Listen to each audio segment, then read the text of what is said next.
అందరికీ నమస్కారం. తేజస్వి తెలుగు కథలకు స్వాగతం. కంచి పరమాచార్య స్వామి వారి దివ్యత్వాన్ని తెలిపే ఈ అనుభవం స్టోరీస్ ఆఫ్ మహాపెరియవ పరమాచార్య అనే పేజ్ నుంచి స్వీకరించబడినది. సేకరించిన వారు ఆతి మహేష్ గారు. ఈ అనుభవం పేరు గోవు వెనక వెళ్లడం ఎందుకు. పరమాచార్య స్వామివారు విజయయాత్రలలో భాగంగా వివిధ ప్రాంతాలలో నివసిస్తుండేవారు. అలాంటి సమయాలలో కొందరు భక్తులు తమ ఇళ్లకు రమ్మనో లేదా అక్కడి దేవాలయాలకు రమ్మనో అభ్యర్థిస్తుంటారు. భక్తులు రమ్మని ప్రార్థిస్తున్నది దేవాలయానికే అయితే పరమాచార్య స్వామివారు దాదాపుగా వారి అభ్యర్థనను మన్నించి అక్కడకు వెళ్లి దేవాలయ దర్శనం చేసుకుని దగ్గరలోని ఒక స్థలంలో మకాం చేసి కొద్దిసేపో లేదంటే ఒకరోజో అక్కడ ఉండి భక్తులకు దర్శనం ఇచ్చి అనుగ్రహిస్తుంటారు. కొన్నిసార్లు ఏదైనా ఉపన్యాసం కానీ లేదా సామాన్య విషయాలు చర్చించడం కానీ జరుగుతూ ఉంటాయి.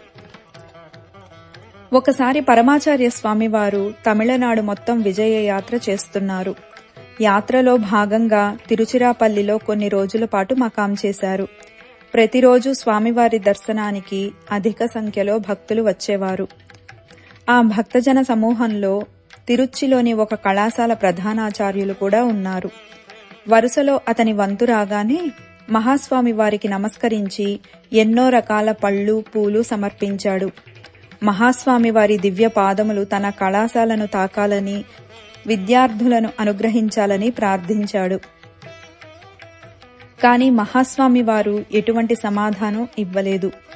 అతని ప్రార్థనకు మౌనమే స్వామివారి సమాధానం అయింది. అతను మాత్రం రోజూ వచ్చి స్వామివారిని అర్థించేవాడు. చివరిగా ఒకరోజు కరుణాసాగరులైన మహాస్వామివారు అతనిపై తమ దయను ప్రసరింపచేశారు. పటిక బెల్లం కుంకుమ ప్రసాదం ఇస్తూ స్వామివారు అతనితో, రేపు ఉదయం మీ కళాశాలకు వస్తాను. ఒక ఆవు దూడతో నీవు నీ భార్య సిద్ధంగా ఉండండి అని ఆజ్ఞాపించారు. ఆ భక్తుని సంతోషానికి అవధులు లేవు. ఖచ్చితంగా అలాగే చేస్తాను పెరియవా అని మహదానందంతో వెళ్లిపోయాడు. చెప్పినట్లుగానే ఉదయం స్వామివారు కళాశాలకు వెళ్లారు. అతను ఆవు దూడ పూర్ణ కుంభంతో సహా స్వామివారి కోసం ఎదురుచూస్తున్నాడు.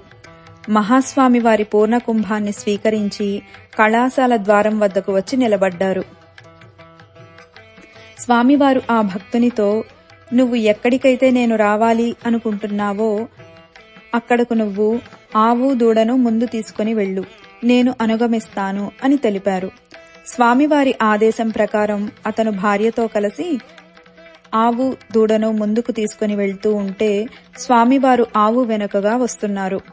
మొత్తం కలియ తిరిగిన తరువాత స్వామివారు ఆ భక్తునితో సంతృప్తిగా ఉందా అని అడుగగా అతను తనకు కలిగిన ఆనందాన్ని మాటలలో చెప్పడం కుదరక కళ్లనీరు కారుస్తూ హృదయం ఉప్పొంగి తనకు స్వామివారు కలిగించిన అదృష్టానికి వారి దయకు కృతజ్ఞతగా నేలపై పడి సాష్టాంగ నమస్కారం చేశాడు. తమ వసతికి తిరిగి వచ్చిన స్వామివారు సాయంత్రం భక్తులతో మాట్లాడుతూ ఉదయం తాము కళాశాలకు వెళ్లొచ్చిన విషయం ప్రస్తావనకు రావడంతో ఒక వ్యక్తి స్వామివారిని, పెరియవా, కళాశాలలో మీరు ఆవు వెనుకగా ఎందుకు వెళ్లారు అని అడిగాడు. అందుకు స్వామివారు చిరునవ్వుతో, అతను నాపై అత్యంత భక్తిభావం కలవాడు.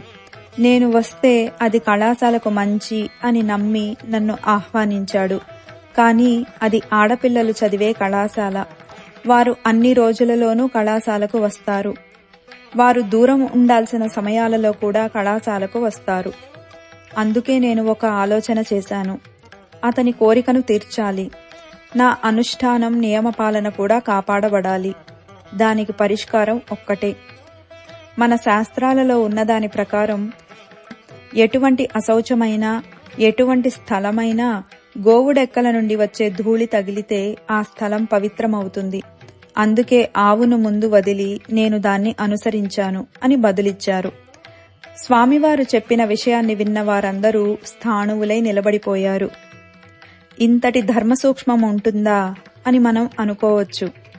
ధర్మాన్ని ఆశ్రమ నియమ పాలనను ఇంతగా పాటించే జీవితం ఉంటుందా అని మనం అనుకోవచ్చు. ఇలా దయను కూడా ధర్మంతో ముడిపెట్టి పాలించేవారు కంచి పరమాచార్య స్వామివారు కాక ఇంకా ఎవరు ఉంటారు? ఈ అనుభవం కుముదం పత్రిక నుండి స్వీకరించబడినది. అపార కరుణా సింధుం జ్ఞానదం శాంతరూపిణం శ్రీ చంద్రశేఖర గురుం ప్రణమామి ముదాన్వహం. స్వస్తి.